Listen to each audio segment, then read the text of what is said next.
নেই। যেমন মনে করতে এখানে কি সরল পাতা কি আছে? সরল পাতা। সরল।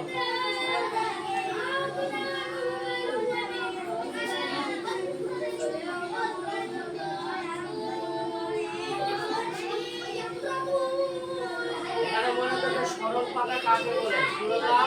সরল পাতা কাকে বলে? কাকে বলে? তাহলে সরল পাতা যে পাতায় একটি মাত্র ফলক হয় কি হয়?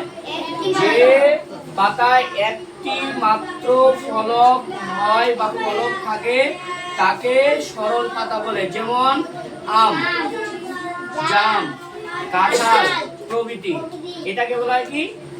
সরল পাতা বলা হয়। এটা কি পাতা বলা হয়? সরল পাতা। তারপরে বলা হচ্ছে এখানে যৌগিক পাতা কাকে বলা হয়? কি বললাম? যৌগিক পাতা কাকে বলা হয়? যে পাতায় একের বেশি ফলক থাকে। যে পাতায় একের বেশি ফলক থাকে তাকে বলা হয় যৌগিক পাতা। যেমন তেঁতুল, নিম, গাঁদা এদের কি থাকে রে? একের বেশি থাকে ফলক, তাই না?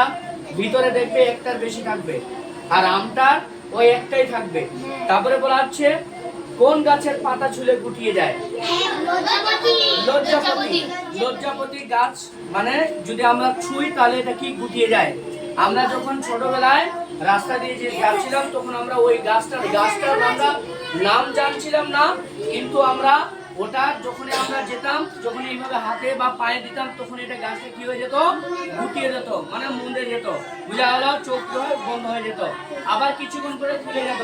তাহলে এটা বলে লজ্জাপতি গাছের পাতা ছুঁলে গুটিয়ে যায়। কোন গাছের পাতা নেই?